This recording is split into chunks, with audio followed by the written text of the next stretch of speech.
Hello friends, my name is Rachel, GNS Middle. Gilbert and Sullivan is my middle name, and my middle name is my last name. And I am here today on behalf of Forbear Theatre to explore the magic of the Gilbert and Sullivan operas by very pedantically ranking every element of them.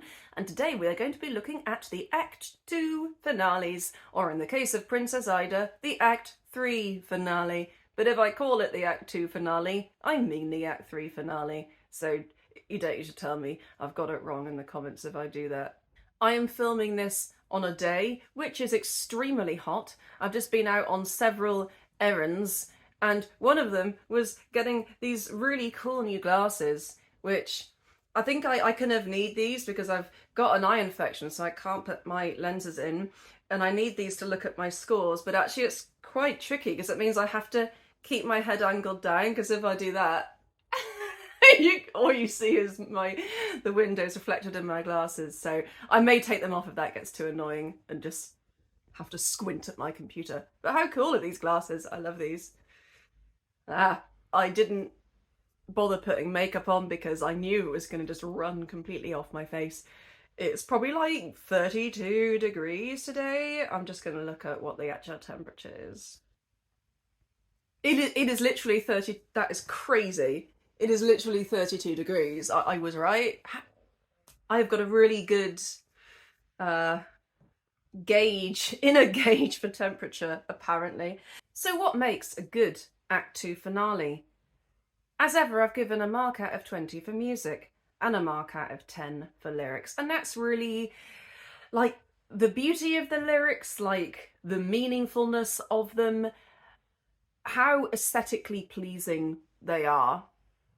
That's what the lyric mark is. And then emotional / dramatic / comedic impact, I've given a mark out of 20, and I've given a mark out of 10 for enjoyment. However, I've also included a category called satisfaction, and that is like how satisfied you feel at the end of this. Has that Act 2 finale answered all your questions about these characters? Do you feel like you're going out of the theatre feeling, yes, that was good. I'm going to take these off. That's so annoying. How good do we feel? How much do we really feel like the story is over? Or are we going like, huh? What? Because that is sometimes what we're doing.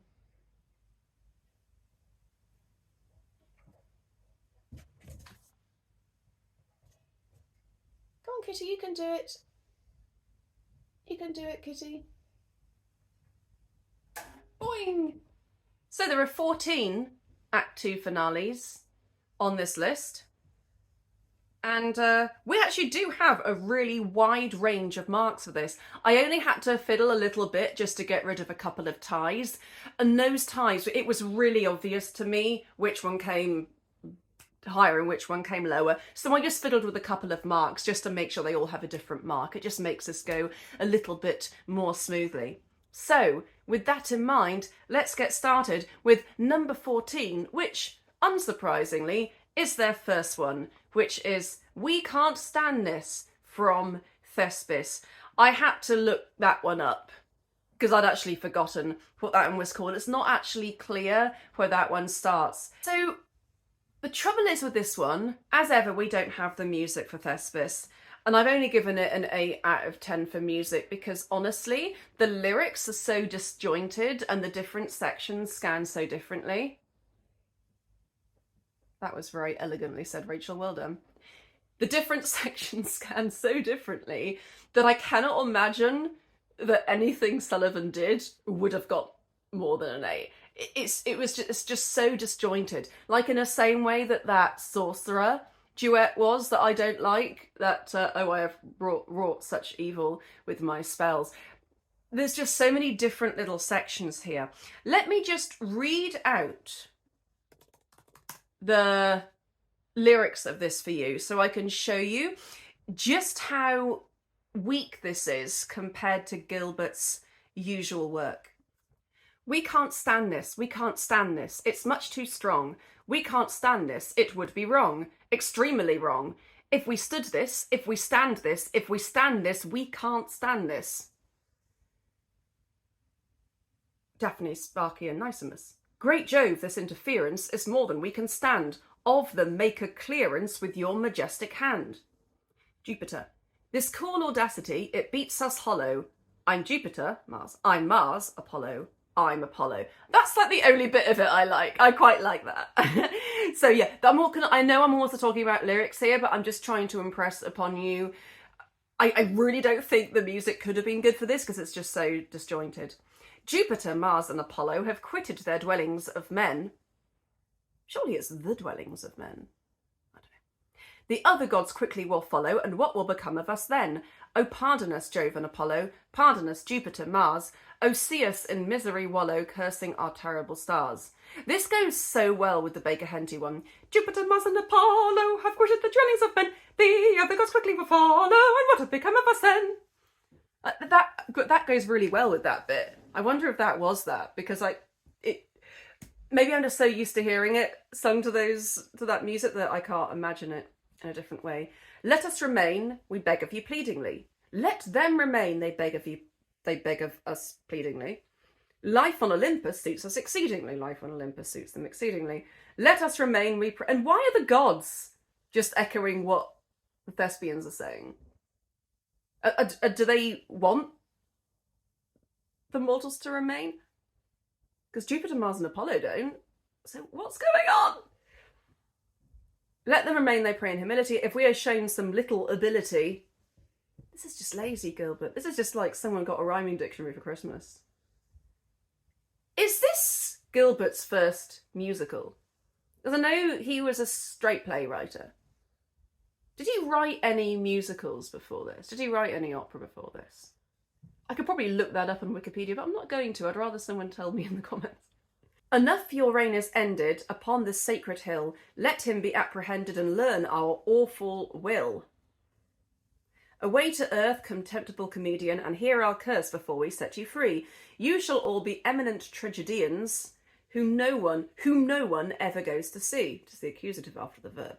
Whom no one ever goes to see. That just fits with the never sick at sea so well. I'm confused by this. This seems like it may have been written... Oh, I just don't even know. Now here you see the arrant folly of doing your best to make things jolly. I've ruled the world like a chap in his senses, observe the terrible consequences. Great Jupiter, whom nothing pleases, sputters and swears and kicks up breezes, and sends us home in a mood avenging, in double quick time like a railroad engine. Avenging an engine. I like that. And this he does without compunction, because I have to start with unction, a highly complicated function complying with his own injunction. I actually don't mind that section. I think that section is probably the best bit of all of it. I don't mind that. And then the chorus repeat it, and then that's the end. I just find that very unsatisfactory as a finale. I only gave it a 4 for satisfaction. I only gave it a 5 for enjoyment. I find it really disjointed. I don't think it has any emotional, dramatic, comedic impact. I suppose the mortals are being told, well, you're not going to be comedians anymore, you're going to be tragedians, and no one's ever going to see you. At least they're working. No one's hired me as an actor for the last year. I actually do have a job coming up soon. And just saying, at least you're working, man. At least you're working. I'd be happy being a tragedian. You can be happy no one's seeing me as long as I was getting paid. That would be fine. But anyway, yeah, I do think this is a particularly weak offering from Gilbert and Sullivan. This is something that will crop up again. I don't think the Act 2 finales are Gullivan and Silbert's best work at all. I think that they are usually afterthoughts, but then some of them do happen to be really good. And the thing is, even the ones that are afterthoughts, I do like some of them a lot. A lot of them just involve like the same music we've heard before. Some of them are just like an actual, just complete one melody song. Like Patience and IOLANTHE are very similar in that respect, but since it's such a good song, I don't really care. But anyway, we'll get to that later. I'm just telling you that maybe the Act 2 finales are really not my favourite list. It's not like the strongest list I'm finding. But yeah, especially this one. This one gets a 25 out of 70. So this one is very much in 14th place. The other ones do get over half marks, but this one is definitely not my favourite the lyrics I gave a 3.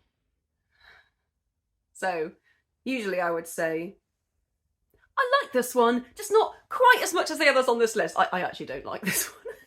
So one day I will do Thespis and I will love it, and maybe I'll change my mind about some of this, but at the moment it's not a piece that I adore.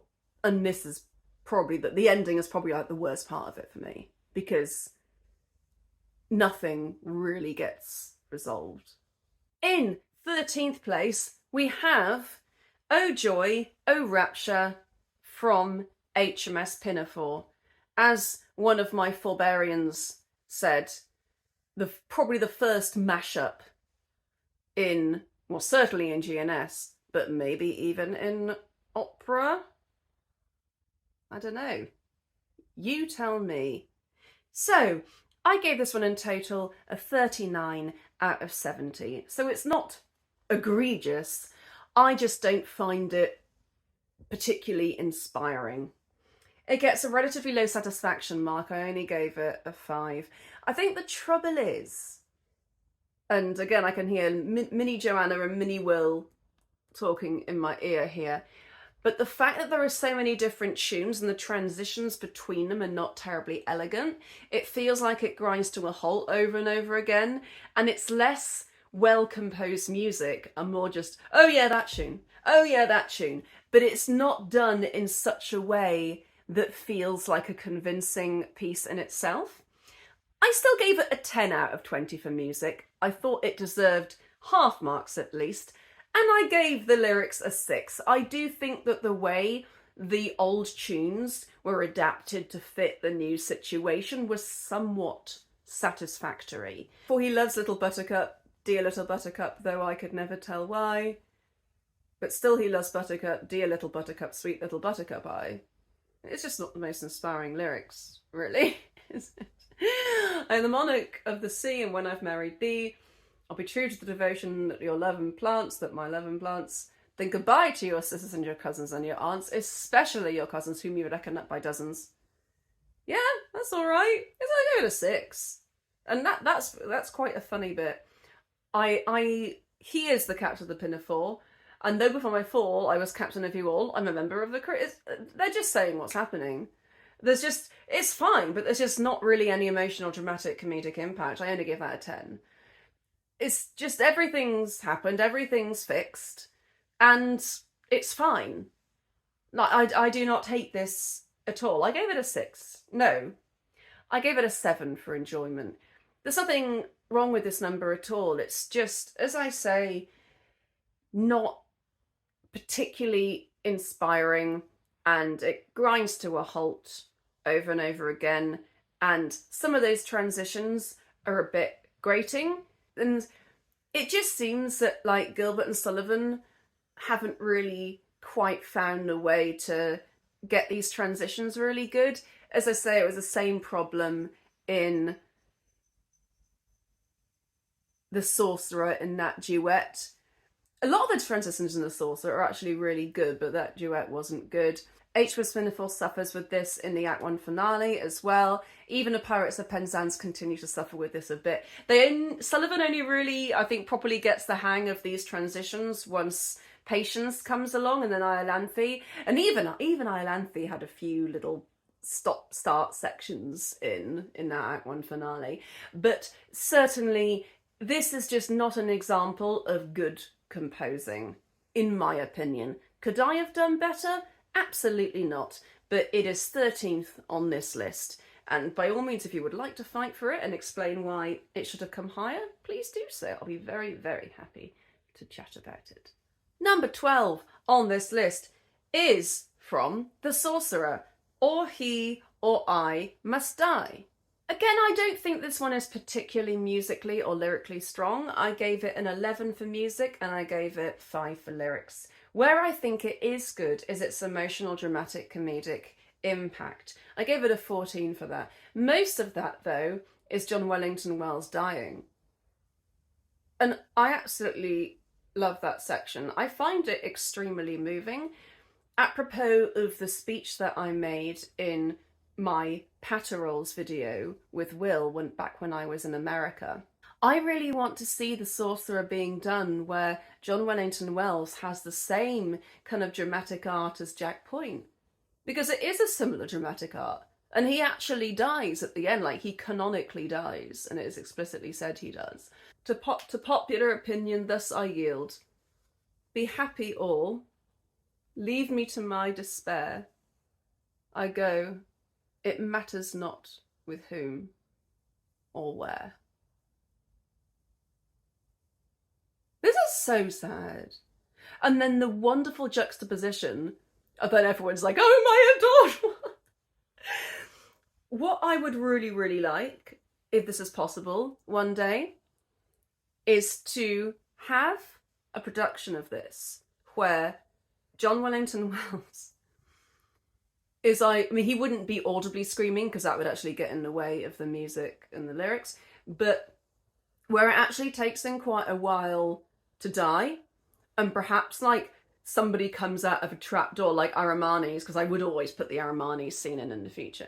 The Aramani's comes out of the ground, or Rimini's, however you say it, and goes to John Wellington Wells and like ties him to like a rope or something and is like dragging him, and John Wellington Wells is like, ah, and his nails are digging into the stage, and he leaves this like trail of blood.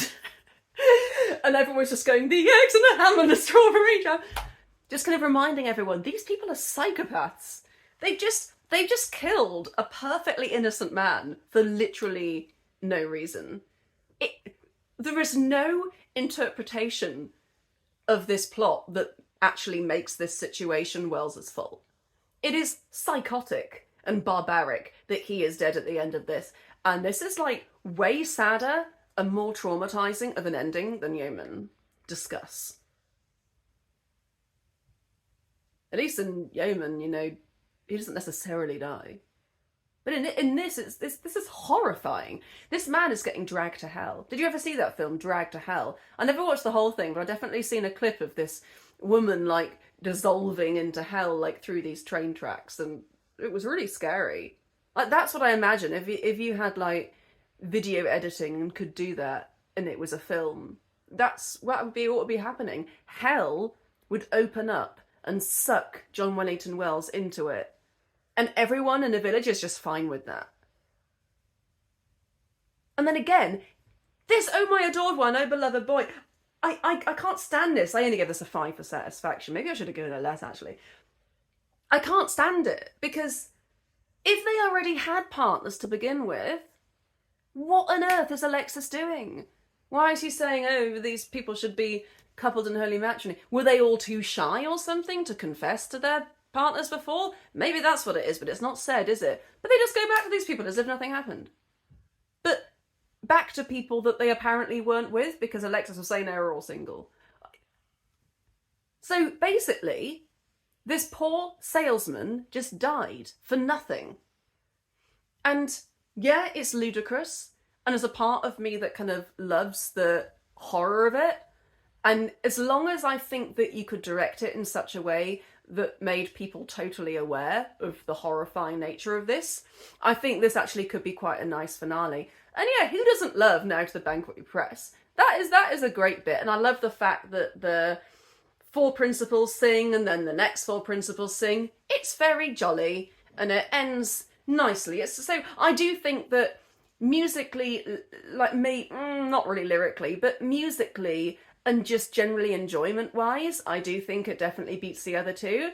But the fact that it's got a whole ton of problems, like dramatically, and it just ends the show in such a way that is just super weird, I do think brings it down the list for me. Number 11 I have given to With Joy Abiding from Princess Ida. So of course this is the one that's actually the Act 3 finale. With joy abiding, together gliding through life's variety in sweet society, and thus enthroning the love I'm owning of this atoning, I will rely.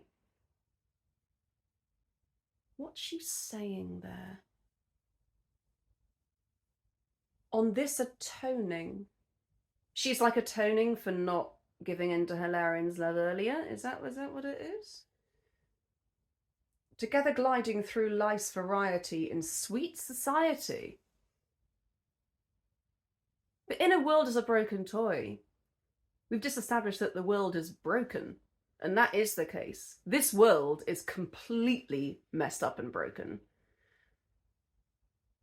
And that's why that is such a wonderful piece, The World is But a Broken Toy. Because look at all this wonderful stuff that we have. Look at all this beautiful world that we have. And yet, so few of us are satisfied with our lives. There's this really, really great Joni Mitchell song called Song for Sharon. It goes on a while, but it's really worth a listen. And it very much, like, literally changed my life. I really resonated with it in a way that I don't usually resonate with songs, like, really, really heavily. A woman I knew just drowned herself. The well was deep and muddy. She was just shaking off futility or punishing somebody. My friends were calling up all day yesterday, all emotions and abstractions. It seems we all live so close to that line and so far from satisfaction. This idea that so many of us these days are not happy. We are not feeling fulfilled. And it is because of this broken, restrictive, capitalist world that we are living in, which is suppressing any kind of individuality, just forcing us to consume. Business is everything. Money is everything. It's worse in America, but it's pretty bad here. Like, this government, that they're absolute psychopaths, the people in government at the moment. But anyway, it might seem like I'm going off topic, but I'm really not. Like, the fact that Princess Ida just seems to kind of give up on all of her very strongly held views so readily is so opposite of satisfactory to me. I mean, I gave it a 4 for satisfaction because I do appreciate that maybe if you don't feel the way I do, and maybe in the time when it was written, it wouldn't have hit people so hard. I think if we really had been following the plot of the Tennyson poem, I think the lyrics probably would ring a little bit more true. I think the lyrics would be a little bit better, because I guess you could argue that society is what you make of it in a way, like life can be what you make of it, but sadly, the vast majority of people are kind of forced to work for a living, so they kind of do have to go into society a lot and talk to people and interact with them and spend most of their very hard-earned money on rent and food and don't have anything left at the end of the month. There's just no joy. There's no joy. And then anyone that kind of wants to put joy into the world through art is just like, crushed. No, you are suppressed. But we keep trying, because what else can we do? We keep trying. It were profanity for poor humanity to treat as vanity the sway of love. In no locality or principality is our mortality its sway above. Someone can tell me what this means? I literally have no idea what those words mean. When day is fading with serenading, and such frivolity of tender quality, with scented showers of fairest flowers, the happy hours will gaily fly. I mean, perhaps Princess Ida was just saying, oh yeah, I know the world is awful. Perhaps Hilarion, he agrees with her back in Act 2. Perhaps they just decided, you know what, well, let's instead just choose love. Let's ignore the world, let's just go out of the world and choose love. And that is a valid choice. That's valid. It's depressing, but it's valid. You'll be happier if you do that, probably. I mean, maybe that's the message here. In no locality or principality is our mortality its sway above. What does that mean? I need someone to tell me what that means, because I still, to this day, have no idea what that means. I gave it a 4 for enjoyment, because I'm usually sitting there going, in this one. No. Beautiful music. I gave it a 15 for music.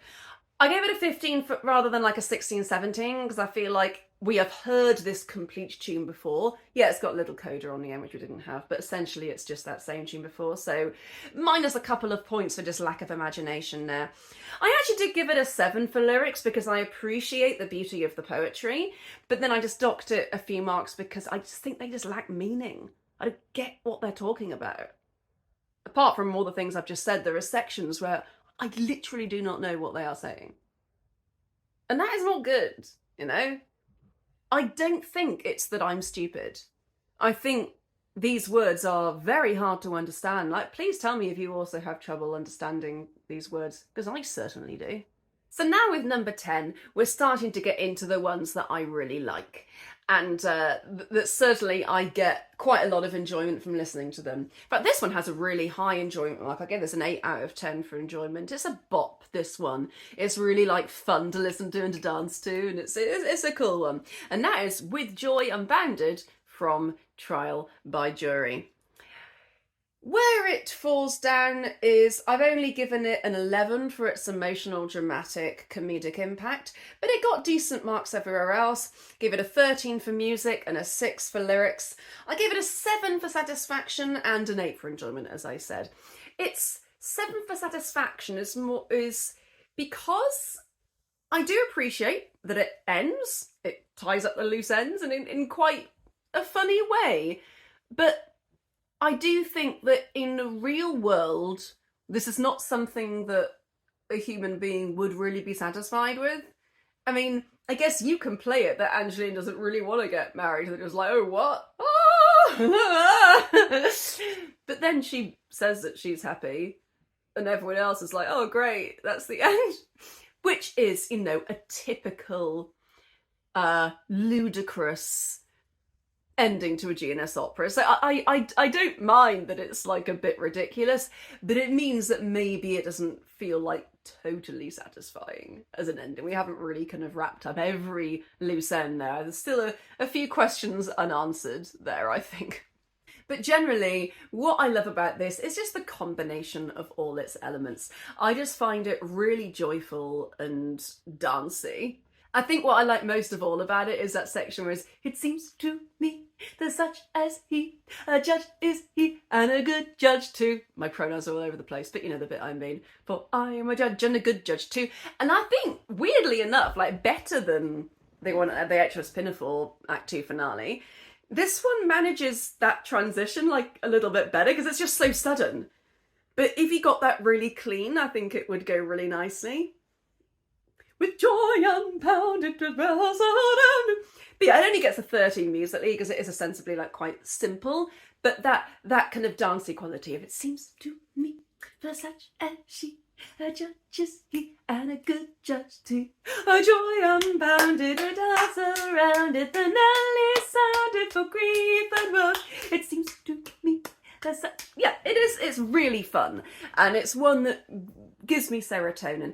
Maybe I could have given it a higher music mark. It would have needed 3 more marks to beat the one above it. So I think probably I wouldn't have given it a 16. So it probably does belong in this position. But what a great number. I really do like this one. Don't really have much more to say about it. It's a simple number. All the characters sing, so we get to hear from everyone, which I like. That definitely raised the satisfaction score to a 7. Even if it's like a really sudden ending that we don't really believe is terribly satisfactory. It's nice that we get to hear from each person. A little bit like HMS Pinafore, but just snappier and in a way that just fits the music and the general feeling of joy a little bit more, I think. Number 9, I have given to After Much Debate Internal from Patience.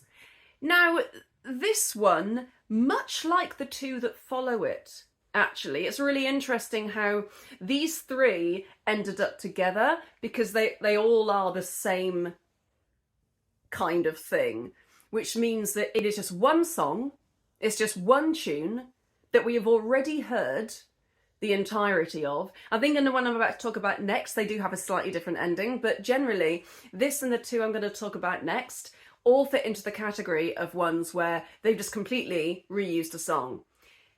I don't mind the fact they've completely reused it because it is an absolute banger. And you can choose to make that last note really, really long. But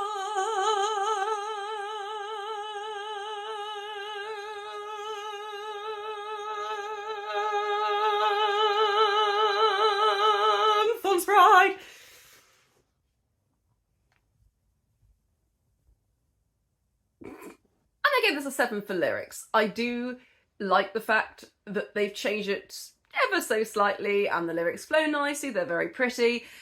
And yeah, nothing wrong with that. A 7 out of 10 for satisfaction. The only thing there's 2 things that I'm sad about at the end of Patience. One, that Bunthorne and Jane didn't end up together, but I do appreciate that it's really funny that, like, Jane's been, like, obsessed with Bunthorne all the way through, and then the Duke just says, Jane, she goes, Duke, and then, yeah, so I think maybe that's worth it for the comedy, so I don't mind that so much, but I do find that the ending for Patience herself isn't so satisfactory, and she kind of disappears in this number, really. It's not really about her anymore, and the last we heard of her, you know, she's with Grosvenor, like, because she finds him, like, ugly or uninteresting and bland, and I don't really feel like she's truly learnt that lesson. It seems like she's learnt a lesson which is wrong, but, you know, it's ludicrous and it's funny, so whatever. But I'm just saying, sometimes Gilbert's observations about the world are, like, really dead on, and he manages to talk about something in a way that, while ludicrous, also is relatable. Like, it helps us kind of understand that maybe some of the thoughts we have are stupid. But, like, does anyone truly think about love the way Patience does? Like, how is that relatable? What is the message there? Is anyone going around saying that true love must be unselfish? Like, I don't think that is the case. I've, like, literally never heard that concept outside of Patience. And so taking that concept to its extreme, yeah, it's a silly thing in itself, and it is quite funny, but I don't really know how that's relatable. So the fact that that never really got resolved, and she is with a person that she can't have loved that much, because her feelings are actually quite shallow. She's like, oh no, I don't like you anymore. Oh, but that means I can be with you. What? Yeah, so I don't really find that satisfactory, and the fact that they don't kind of refer to that in this finale is, like, a few points off its satisfaction score, because I'm just like, okay, so we're just gonna pretend that that's fine. All right, okay. I give it a 7 for enjoyment. As I say, it's a banger. I love what the brass do in this. It's really fun. Have a listen to it. That brass section, ooh, lovely. And also, it's just lacking in proper kind of emotional, comedic dramaticness. It's very much a full stop, which is fine. But I don't think it can really get more than a 13 for being a mere full stop. So, the second in this little group of 3, coming in at number 8, is Happy Couples Lightly Treading from the Grand Duke. This one, I think, got a slightly higher mark than the one before it because of its higher music score. I actually gave this a 16 out of 20 for music. I love the ending of this. Happy couples it shall have, oh, it's very grand the way this ends. There's probably one or two that I like better than this as, like, an ultimate ending, but this ending musically is, oh, wow. Like, it's really extremely good. In fact, it actually may be, like, musically the grandest ending of all of them, and for that, I really appreciate it. It's just so epic musically. But is the epicness of that music really justified? Does it feel at all rushed? I think it does feel rushed, but that's just part of the manic nature of this piece, so I personally don't mind it. I gave it a 6 for lyrics. I think they work very nicely together, but we're not really getting anything new from the opening. And rhyming quite full with rightful, I think, is a bit lazy in a bad way. Whereas I love quiver and discover, like, I love that because it's highlighted. But this is just like, they're like literally trying to get away with that. And I'm like, quite full, rightful, you know. Come on. Thing is about this one is I feel that by this time, and actually much like the one that came before it, the Patience one, everything's already been totally wrapped up, so it's just a full stop. So any kind of dramaticness we're feeling has to come from, like, just the stakes that preceded it. and how good we're feeling now those stakes are resolved. But the thing is, having just played Lisa, I will say that this is like a tremendously hard section to really gain like audience empathy. I feel that by the time that Lisa and Ludwig get back together, it happens so quickly that I don't think the audience have really got time to process it.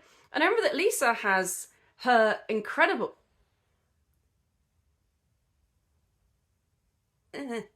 Lisa has her incredible aria earlier on, and the Dyer's cast in the Act 1 finale, which is arguably one of the most moving moments of the canon. I think when I was talking recently about that moment in IOLANTHE, a suppliant at your feet I fall, Jack Point coming in YEOMEN of the Guard, like this moment here, the Dyer's cast, I think, is also really, really high up on that list of like just perfect like dramatic moments in the canon. Like that is heartrending. But the trouble is, by the time that you've been through the absolute chaos of Act 2, you've kind of like forgotten that a bit, and Lisa's kind of disappeared as a character. So I think that any joy you're feeling at Ludwig and Lisa getting back together is kind of eclipsed by all the chaos. And again, like, I don't mind that because that's just what the piece is.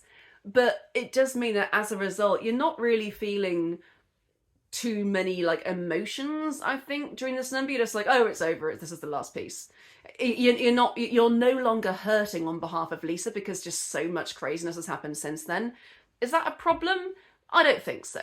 But it just means that while some of these I think have real cathartic, like joyful endings, this just is a bit like, oh, okay, it's the end. That's okay. It's okay to be like that. But yeah, some are better.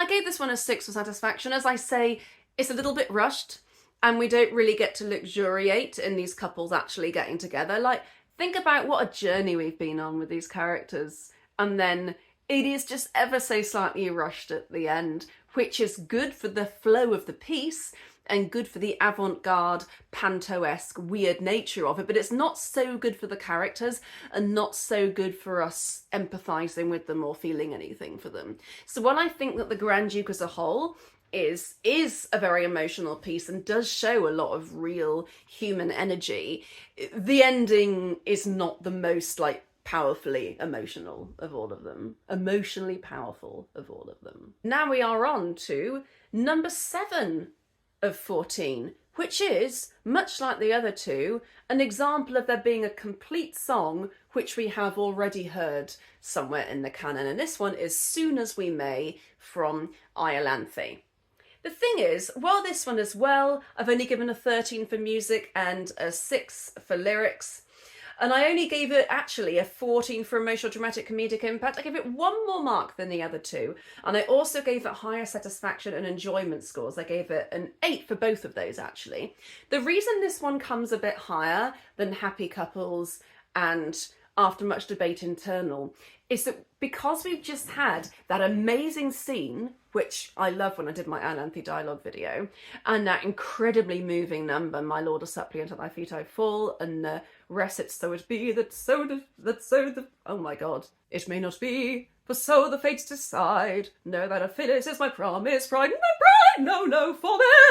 There's so much like excitement and stakes going on there that we really do feel like a true release of tension when this number happens. So we get a true sense of satisfaction and enjoyment from this ending in the same way that we don't from the two that came before it. So while it's ostensibly a very similar kind of number to the previous two, I do think this one is like a level up from those. And as I was saying when I talked about If You Go In, that came number 4 on my trios list. And even to this day, I can't quite explain to you why that is. It's just there's something about the music which is just so serotonin inducing to me. It's just so utterly joyful. I think both times, because the first time it comes after the Nightmare song and this time it comes after that amazing scene between Lord Chancellor and Iolanthe. So both times it's following these huge dramatic moments and it just feels like this liquid relief inside of you. And it's just so happy. And when I think of this song, it just evokes nostalgia for me. It makes me feel like I'm eating like a sweet that I enjoyed as a child and haven't had since then. Like it's that like, oh, oh, that was so nice. Or like when I think about the park I used to go and visit as a child, which I actually recently went back to. It's a really interesting experience. When I think about moments from my childhood that are like long forgotten, and then something reminds you of them, and it's like, oh, it's that kind of level of like, you can feel it in your stomach. There's something about this that just does something to my stomach and just makes me go, oh, it's just nice. It's really lovely. So I don't think it's spectacular or like sublime musically. There's just something psychologically about this one that I really, really enjoy. So that is why it's come 7 on this list as opposed to a little bit further down. But now we are in to the top 6. Number 6, I have given to the Act 2 finale of the Mikado, for he's gone and married. Can you imagine if that was her name? So this one, it falls into a similar category to the 3 before it, but it's 2 different songs. And much like in Trial by Jury, the 2 just run together really, really well. And it means that when the second tune comes in, the feeling changes and it just brightens up a little bit more. And these 2 tunes are just 2 such great tunes from the show. And it continues to resolve the plot as well, because the patter guy is trying to say to the alto, like, don't be angry, you've got a good bargain in me. So that hadn't really been tied up yet. And, you know, again, I'm going to talk about how much I love the 1966 version, apart from the racism. And in the Act 2 finale of this, those 2 are standing together and he's kind of like nudging her and like, go on. It'll be all right being married to me. And it's just the cutest, like, most wholesome thing ever. And what's lovely about this lyric is it gives the patter guy a chance to like continue to try and win her around. So it's not like it's been resolved. It's like that stuff is continuing to happen in this. So that's why it's particularly satisfying for me. I gave this one an 8 for satisfaction. I gave it only a 7 for enjoyment because I think this can be bland.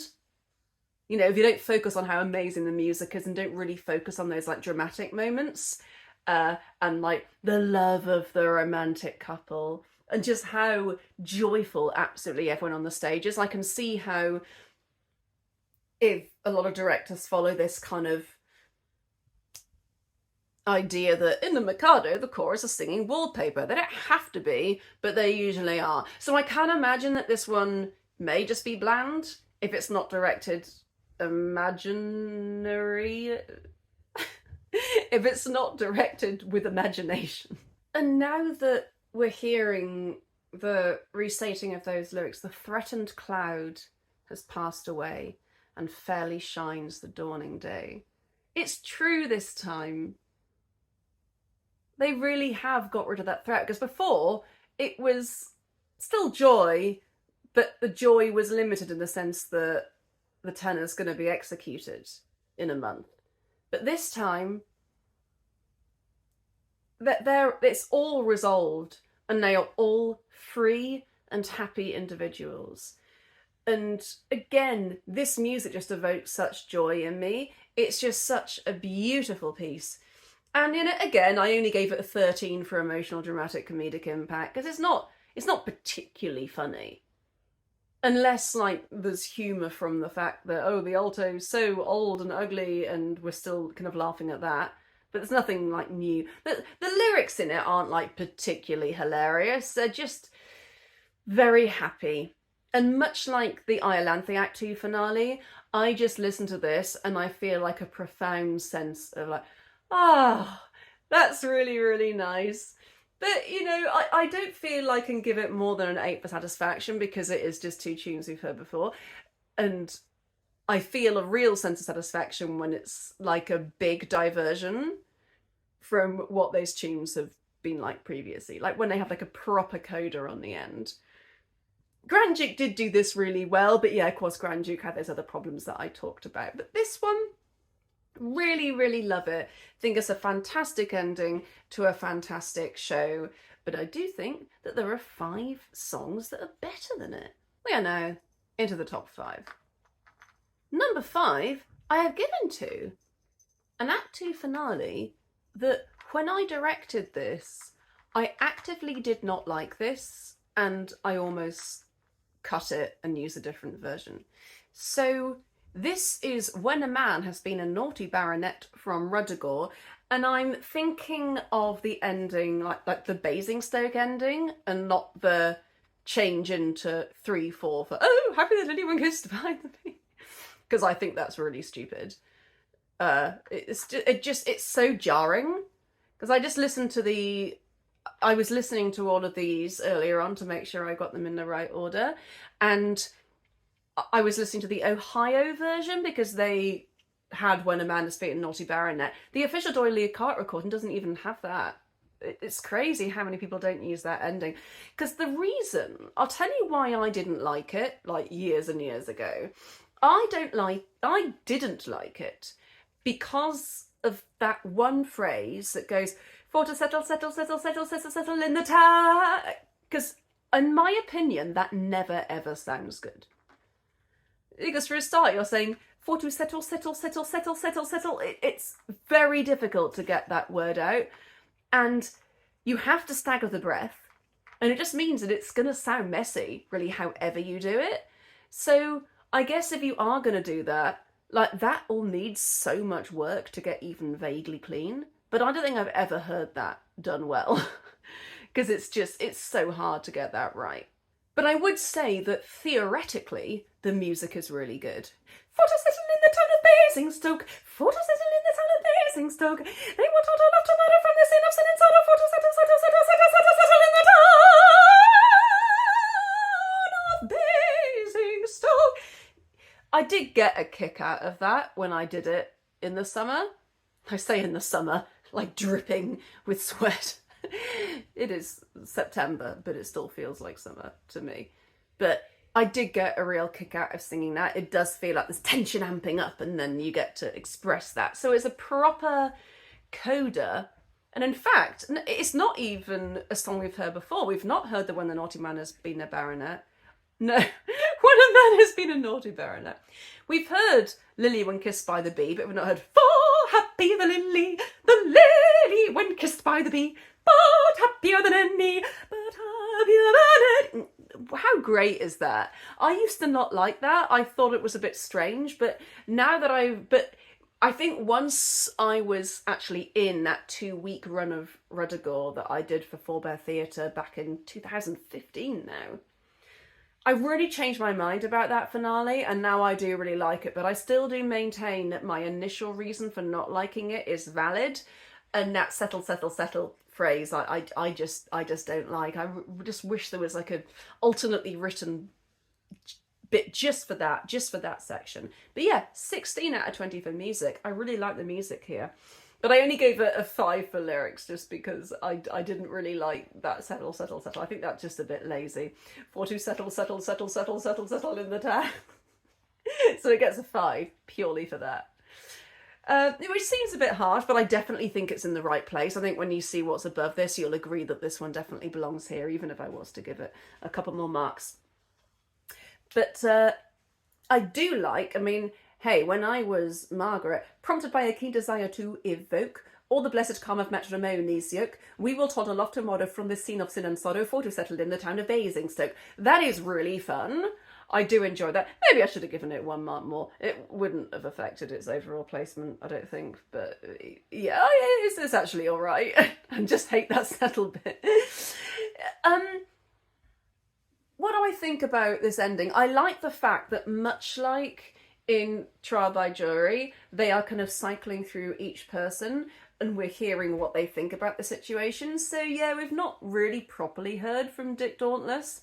We've not heard from Rose in like a good long while, apart from the couple of lines of dialogue she has, and Dick Dauntless. And Robin deciding, yeah, I'm going to go back to being a farmer.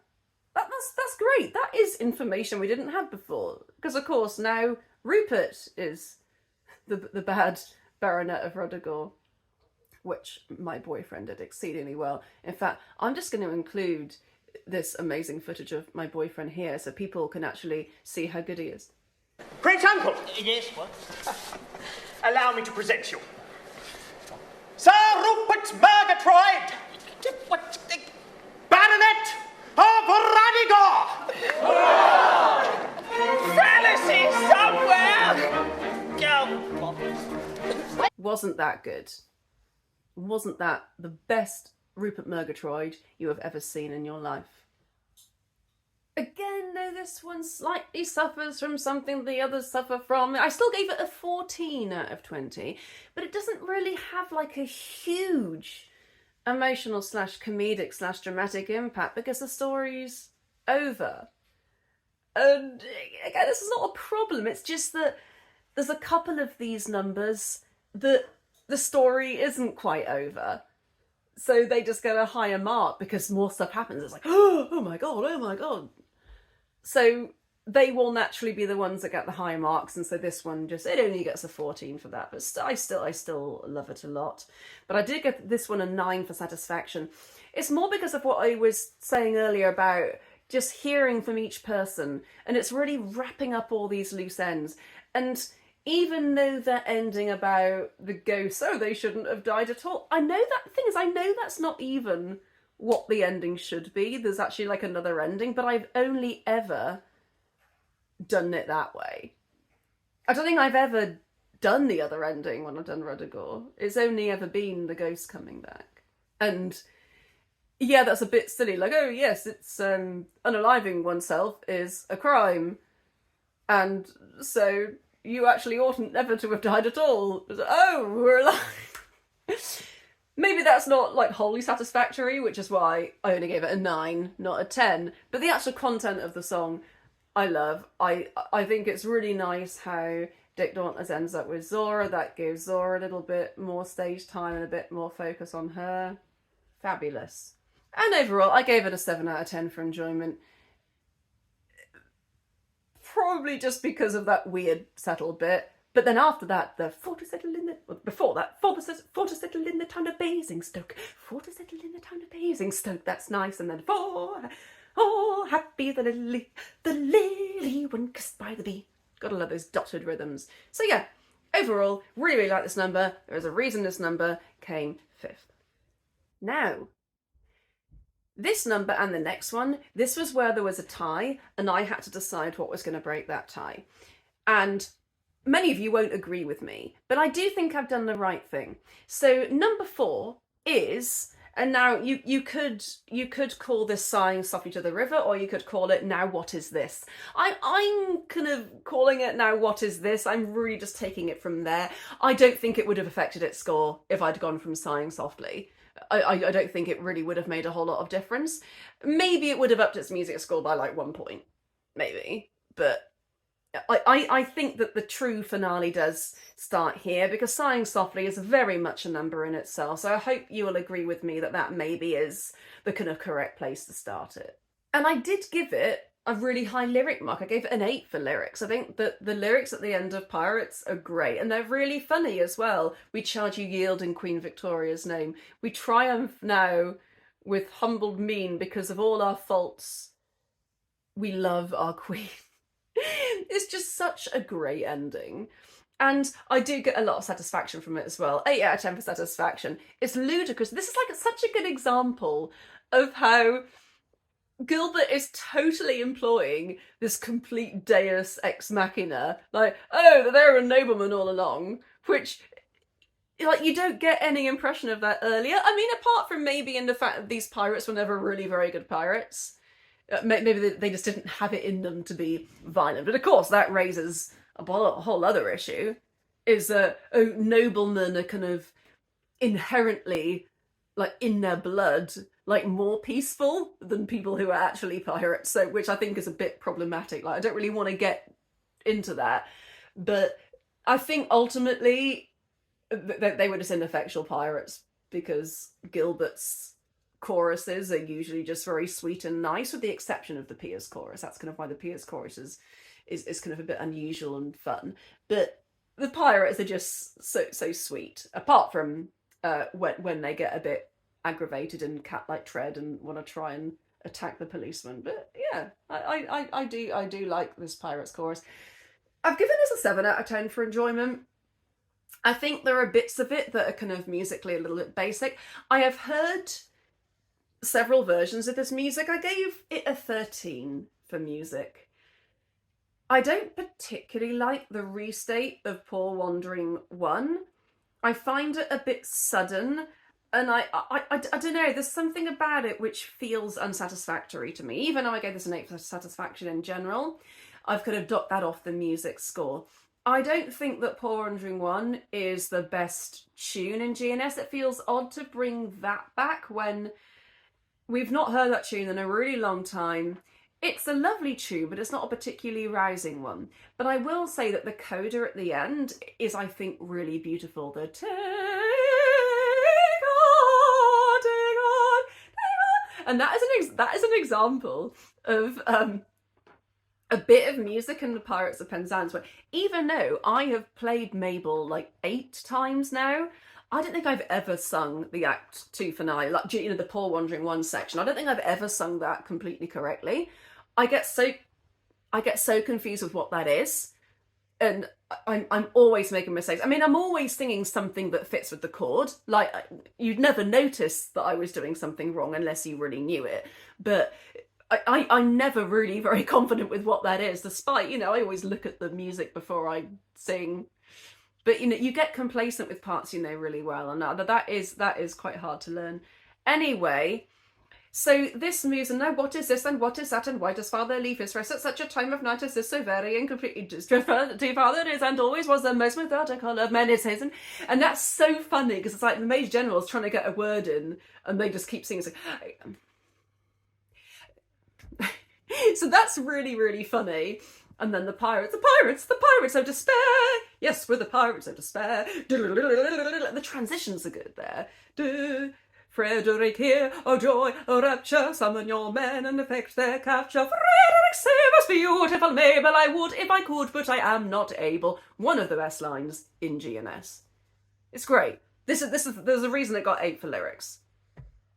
And then that, is it to die and shriven unannealed, whose fame will no one in his core some weapon wield? Yes, we are here, hitherto concealed. Oh rapture, so to constabulary pirates yield. Oh rapture, bum bum bum bum. Yeah, this is the reason it got a 13 for music. A lot of these joins aren't like very crisp and clean, and I don't think the music is particularly like spine tingling or like imaginative, but yeah, it gets a 13.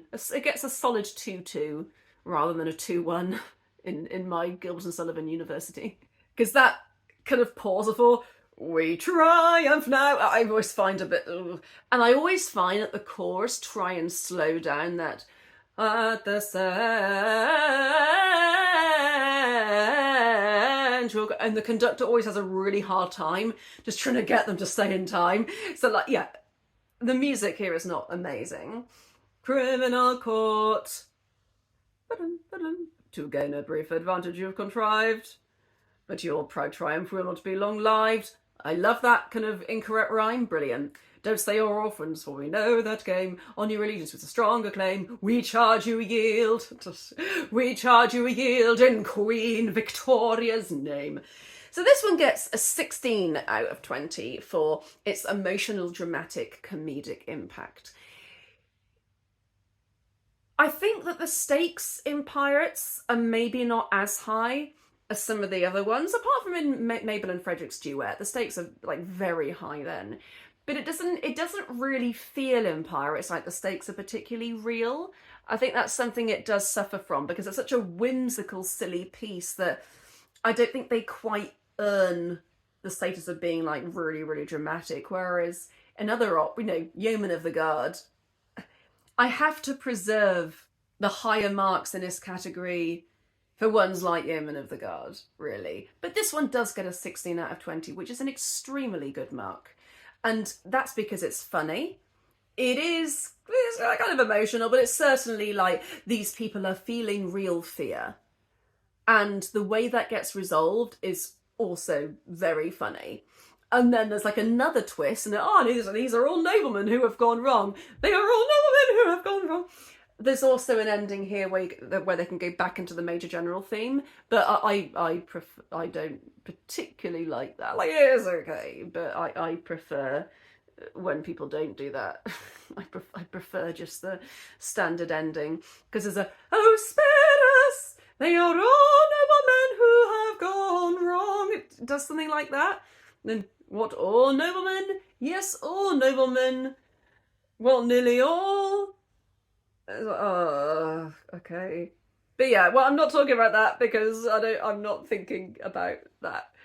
But yeah, and then yeah, the Paul Wandering one, I think that the transition to get into Paul Wandering one is jarring, but as I say, I do love the ending of it. I think that's a really fun, like, classic ending. The take heart, take heart, take heart, take heart. I jumped 2 octaves there. That was great. So this one is a very valid 4th place, but I hope you'll agree once I've explained about the next one that the next one does deserve to get 3rd place. So, number 3. And you may be thinking to yourself, that's weird. The Act 2 finale of Utopia Limited is a bit bland, yet Rachel hasn't talked about it yet. And the reason I haven't talked about it yet is because this song is way better than any of you think it is. Unless you think it's good, in which case it is exactly as good as you think it is. And I include myself in this because even back when I was doing the duet video and I gave the 1st place to An Every Mental Law, which I 100% stand by. Now maybe Mabel and Frederick should have won, like maybe, but I still maintain that is an absolutely excellent duet, and I'm going to maintain that is 1st place. Daenerys doesn't agree. Anyway, even back then when I was like getting into Utopia Limited a lot more, like really listening to that music and thinking, wow, this music is a lot better than I thought it was, I never really rated this number. I never really thought this number was anything particularly like powerful or interesting musically. But as I got to know it a little bit more, and then after I performed Princess Zara for William Remmer's and Utopia Opera in New York, I actually realised that this, when it comes to like meaningfulness and actual dramatic intent and the end of this opera and Gilbert saying something, this one is really, really good. It may even be like the best one. It's beaten by 2, obviously, and I think for very good reason. But this, just think about the words and remember that this is not complimentary of Britain. This is a satire. There's a little group of isles beyond the wave, so tiny you might almost wonder where it is. That nation is the bravest of the brave, and cowards are the rarest of all rarities. The proudest nations kneel at her command. She terrifies all foreign-born rapscallions, and holds the peace of Europe in her hand with 50 invincible battalions. Tell me that is not, like, the best satire. Like, this is daring. And the thing is, I imagine that most people would have listened to this and gone like, yeah, that's who we are. I wonder if people don't get that this is satire. And then once you realise it is satire, suddenly it's like, oh wow. That nation is the bravest of the brave, and cowards are the rarest of all rarities. Think about the time when this was written.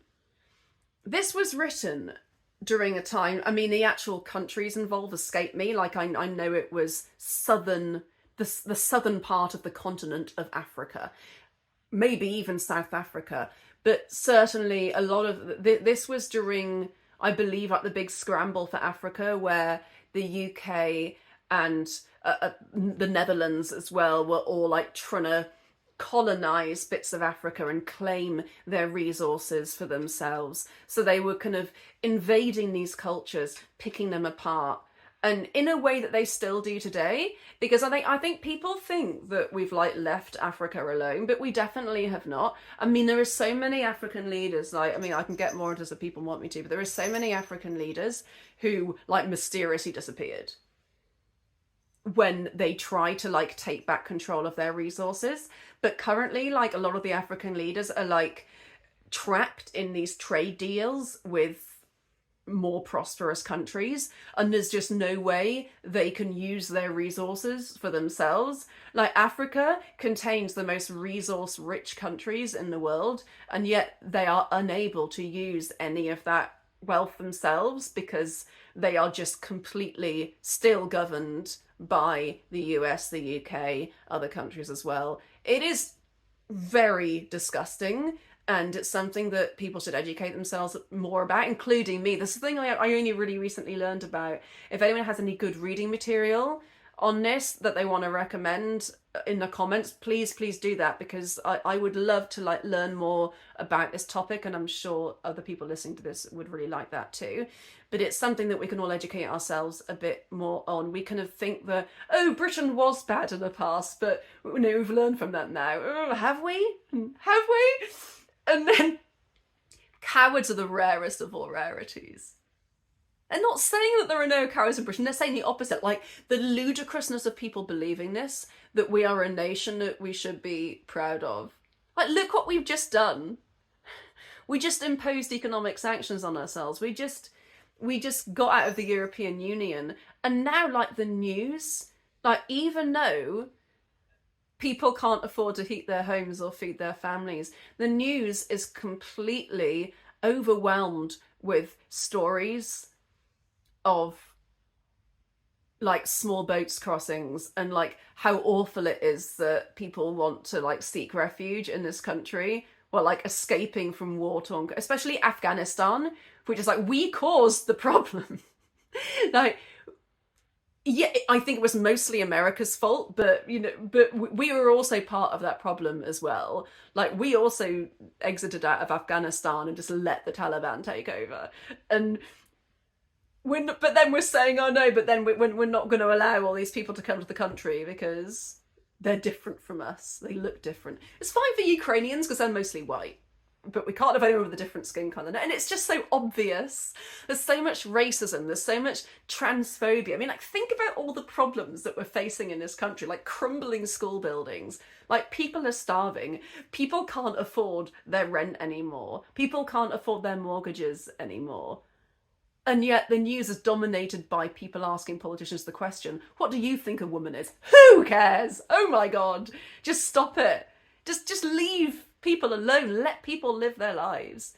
Like, transphobia, racism, like, we have nothing to be proud of as a country. It is just absolutely repulsive. The proudest nations kneel at her command. No, they don't. And it's so pathetic that was ever a thing to aspire to. She terrifies all foreign-born rapscallions. Foreign-born rapscallions. This is satire. Like, that is what some people think.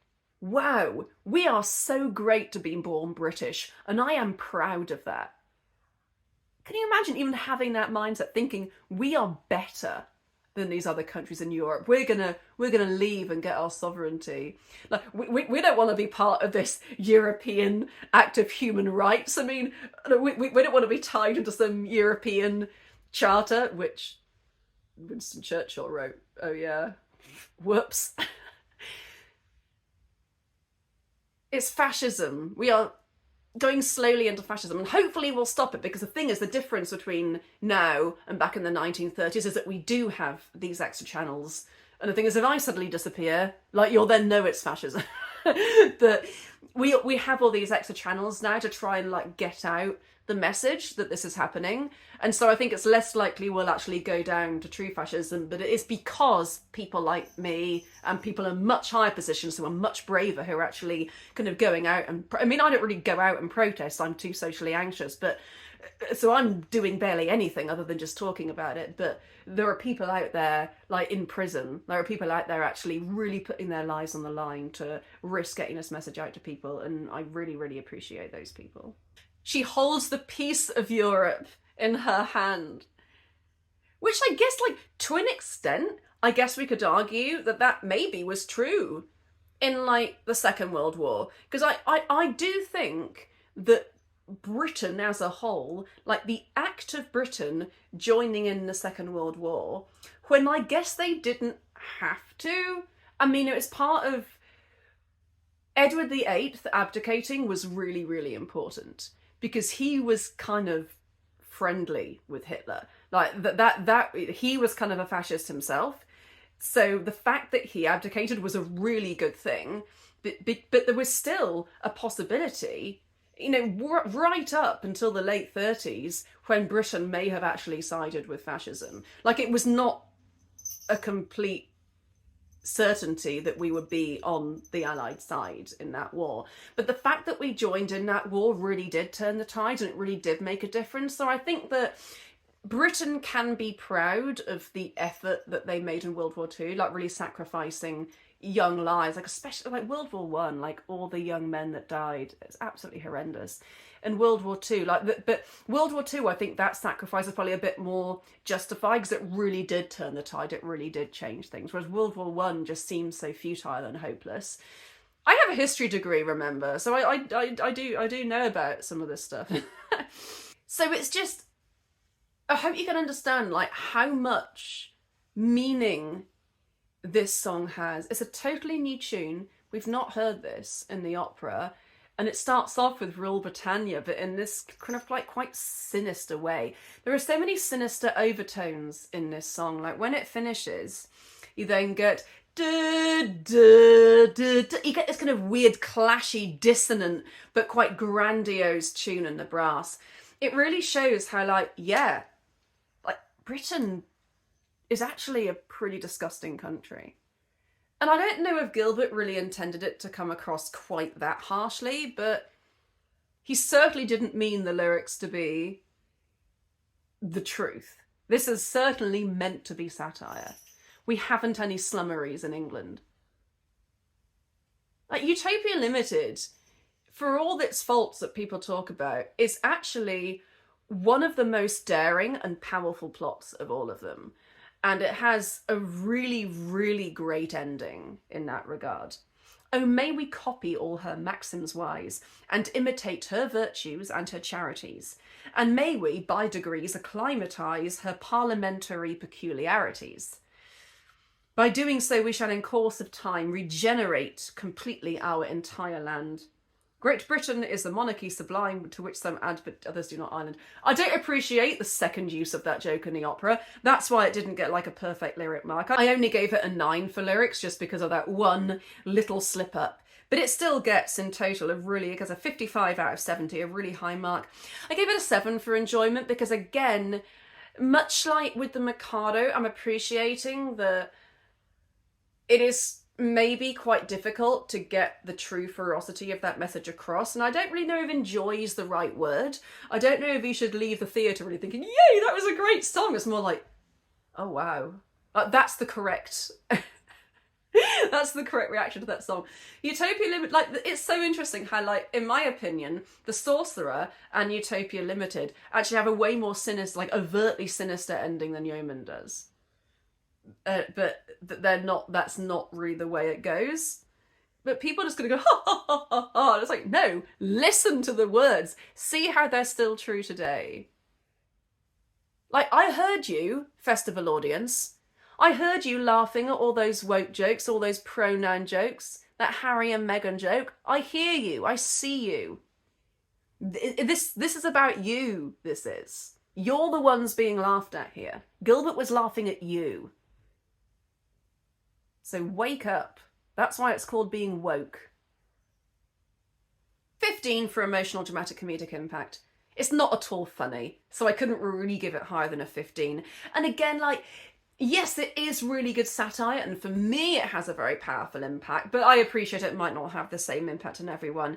But then yeah, again, satisfaction 8. I'm taking into account here, because I think that would probably get a 10 from me, but I'm appreciating that doesn't always come across, and it's very easy for that not to come across, depending on the production you see of it.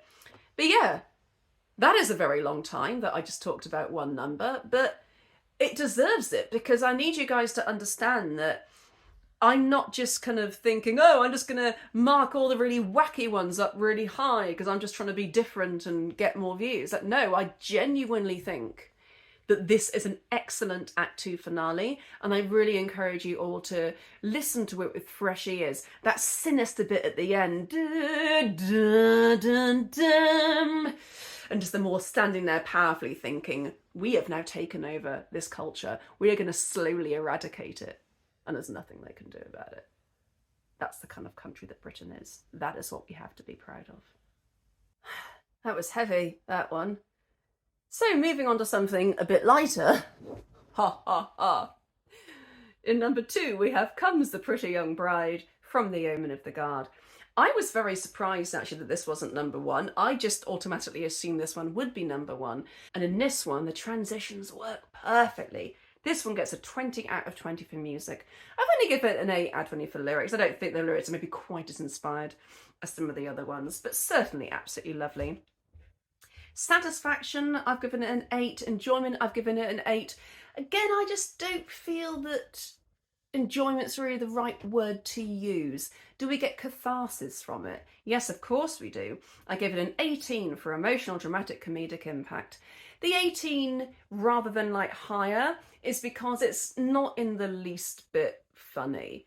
When I directed it a few years ago, I actually tried to make it funny.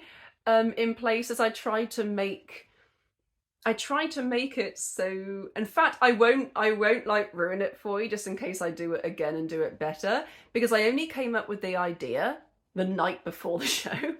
And then I like just told the cast, I've had this great idea and we're going to do this now. And so they did it fine and everyone worked really hard, especially because it was the day before the show. But it did mean that maybe the idea wasn't as fully realised as I'd like it to be. So I won't ruin what I want to do with it, but I will tell you that there is some light to be found in this, and there is comedy to be found in it. And I think that actually makes the tragedy of Jack Point coming in hit harder. But yeah, I do absolutely love this Act 2 finale. Is it wholly satisfying? I wouldn't say so. We don't know exactly what happens to Jack Point. What this means is it's left up to the director and the actors what to do with it. And hey, maybe that's actually a really good thing. I'll often find online that people will be talking about this scene as if, you know, they know the best way for this to be done. Oh, it's awful when this happens, or it's terrible when that happens, or it's really, really good when that happens. But essentially, Gilbert's left it open, so anything you do is valid. However, I have seen iterations of this which are in keeping with the text, but like I don't really see why they would have done it. So, for example, in the ENO Yeomen of the Guard, and I feel very happy talking about this production because it's a professional production. A lot of people paid a lot of money to see this. It had a big budget, so we can't fault this for saying, oh, well, you know, they obviously doesn't have the time or the money, because they did have the time and the money. And I will say that I absolutely love the Jack Point. A lot of people were saying, oh, you know, he was an actor, so he wasn't like a great singer. I did not care about that in the least. I thought he was absolutely great. And you know what? He sang every single note correctly. And that's more than you can say for a lot of singers, to be honest. So I really think that he smashed it. He did a really great job. Where he fell down was like through no fault of his own.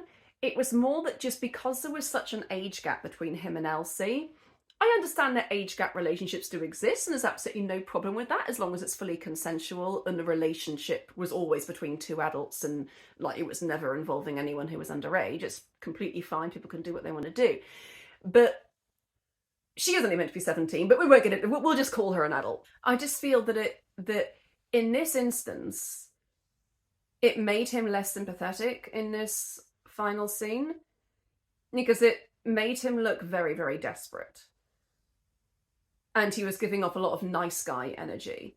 And Elsie was understandably uncomfortable, and I feel that takes away from being able to be sympathetic towards him, which is fine. Like, if that's what you want to do, fine. I just feel like the point of Yeoman is to try and evoke sympathy for Jack Point, surely, isn't it? The same thing happened with the Carl Rosa production back in 2006, I think it was. I remember that I saw that Jack Point was kind of an older guy and he was drunk.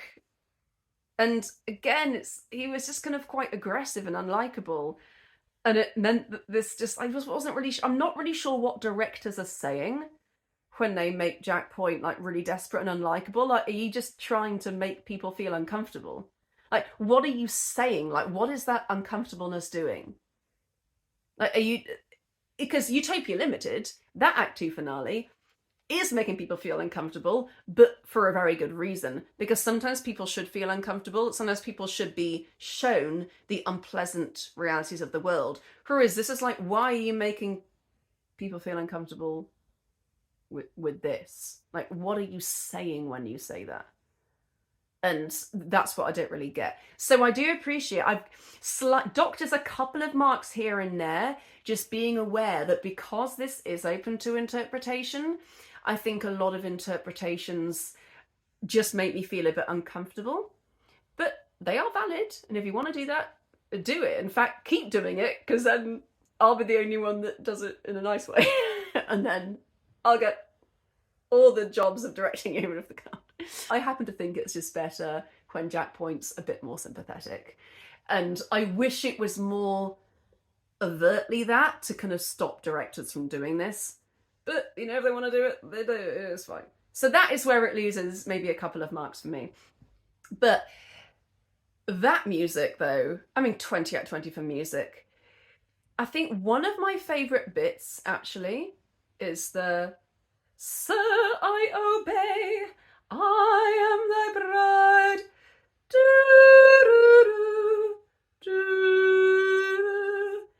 the strings there, like this, Sullivan is like writing heartbreak there. And like Elsie's little kind of mini aria in the middle of that, "Let my loved one come to me," like that is so heartrending. And I think you get more from that when I think you've played Elsie kind of quite jolly beforehand. You know, obviously she has moments of sadness earlier, but just when she's just a tragic character all the way through, you don't really feel anything in this bit. But yeah, so dramatic, so wonderful. And again, like, directors also fall into this trap of thinking that Jack Point is the only part in Yeomen of the Guard and everything should be like geared towards him. It's like, no, Elsie's also quite an important part. So is Fairfax. This ending is about more than just Jack Point. It's about more than just a pity party for Jack Point. It's about this whole community of people and the way they relate to it. So I think what I'm trying to say is that I love this number to death, and it's one of my favourite numbers to direct. But I don't always enjoy it when I see it, because I just find that I lack sympathy for these characters. I find that there's a level of desperation there, or a predatoriness, or Jack Point is too much of a nice guy. You know, he's got this like incel energy. So because this just has the potential to be really badly messed up, I can't put it in number one. And in fact, it didn't even come number one anyway. It got 1 mark less than the one in number one. And so it's my job now to justify to you why this one didn't get number one and the one above it did. So, in first place, I am thrilled to announce, is actually from the Gondoliers. Once more, Gondolieri. I kind of forgot about this number before I went to rank this list, but oh my god, it's absolutely incredible. Music I gave a 19. I think maybe it doesn't quite match up to the beauty of the one before it. And lyrics I gave an 8. I do think the lyrics are really good, but they don't transcend the ones in Utopia Limited. Emotional, dramatic, comedic impact. I gave this a 16 purely for just the dramatic emotion that the music gives you. And it's just such an explosion of joy and brightness that I cannot help but like give it this really high mark. Because think what this, and also it's not just One Small Gondoliere either. I've called it that, but it actually starts with "Now let the loyal lieges gather round." So yeah, I should have really called it that. But think what you've got. Speak, woman, speak. Like, we are listening to you. We are on tenterhooks. So yeah, I only gave it a 16 rather than something higher because I don't feel the stakes are ever like super high in the Gondoliers. But still, like, we've got that tension of waiting for Inez to speak. Then we have this wonderful recit from Inez.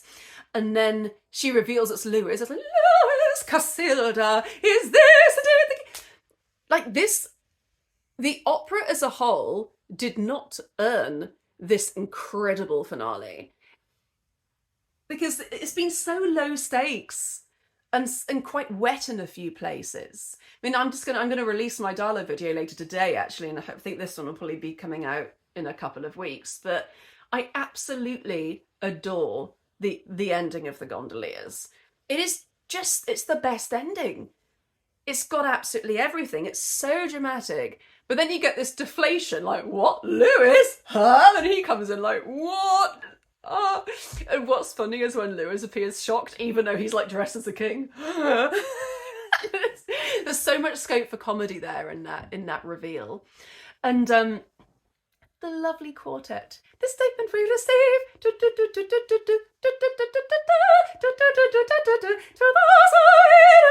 we can be reunited and waters on the hall. Delighted, and then when others claimed thy dainty hand, I waited. Oh, what's so funny is just like, I don't rate the characters in the Gondoliers that highly, but suddenly this finale makes you really care about all of them, and you just suddenly get this really like aching feeling of joy and beauty and happiness from seeing all of these ends coming together. And everyone gets to speak. They all get to speak in the Speak Woman Speak section. I just said speak like 8 times. And they all get to speak in that little, the waited. Your pure and patient love has been rewarded. That's the Duchess song. Your pure and patient love has been rewarded. Then hail, King. Music from the finale comes right back. Like without a hair of hesitation or worry, it just comes straight back in. And the high-born bride who claims your hand, the past is dead, and you gain your own, the royal crown and a golden throne, hooray! Bum, bum, bum, bum, and then it's like the best tune in the whole thing, One Small Gondoliere, and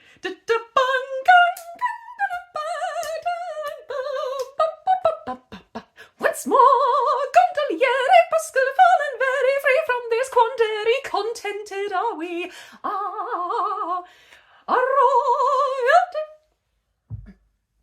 from royalty flying, our gondol is plying, and merrily crying our premistali, then goodbye, cha-cha-cha, and it's straight into that tune, which is like, whoa, yeah, that one's coming back. A dance of farewell to that mission, hot headed the Doom and the Nia Montero, we leave you with feelings of pleasure once more. Oh my god, it's just an absolute like there is a reason that this ends every single GNS concert. Every single one. Every single GNS concert ends with this song. You don't believe me? Just look at every single program of every concert you've been to and they all end with this song. There's a reason for that. Enjoyment, 10. Satisfaction, 10.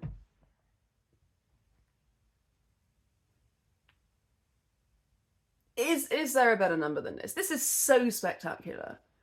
And it's such a shame that we've not really been particularly invested in any of these characters or the plot beforehand, because the second act is so fragmented story-wise, but this ending, and it literally leaves you with feelings of pleasure. That's what it does. And I think that that is better than the Yeomen of the Guard, because the Yeomen of the Guard ending, while it's tremendous and cathartic and emotional, like, it's ostensibly like, it's trying to make it about one person. Whereas this is about everyone. Like, yeah, Lewis and Casilda are the heart of it, but everyone has their ending here, and that everybody is happy and satisfied. And it's just ended in the most wonderful way you could possibly imagine for every single person in this show. And, like, you know, they're not going to be a king, but it's okay, because they've got their wives. And they weren't very good at being kings anyway. They're happy to go back. But, you know, before then, they have a little dance party again. And it's just so wonderfully charming. Gondoliers. The best ending in the Gilbert and Sullivan operas. Discuss. So anyway, I hope you enjoyed my Act 2 finales video. A really varied list today, like really starting off from numbers that I find are just kind of rush that I don't particularly value, to the Gondoliers, which is possibly my favourite number in the whole show. I mean, the opening and ending of Gondoliers is just so sparkling and wonderful. And yeah, I just hope you agree with my ranking. I hope that you weren't sad that Yeomen wasn't at the top. I really think that Gondoliers does deserve to be at the top of this list. And I hope you agree that Utopia Limited came high for a reason as well, but I do think it deserves to be there. So, if you haven't already, please subscribe to my channel. Yes, Kitty, I'm not sure what's going to happen next week, because I'm going to go on tour on the 15th of October, so I'm trying to get most of the videos wrapped up before then. Not because I won't have time to film them, but just I imagine I'm going to have all kinds of internet connection issues while I'm on tour. So my main concern is that I'll have all the videos edited and stuff, but I won't be able to upload them. That's the problem I had in Buxton. So if anyone has any kind of bright ideas of how to do that, maybe there'll be like a cheap kind of internet dongle or something that I can purchase that would help me do that while I'm abroad. Because I'm going to be in mostly Germany. I'm going to be in Italy as well, aren't I, Kitty? I'm going to be in Italy and Slovenia and briefly even maybe Poland. Exactly. And hail, O King of the gods!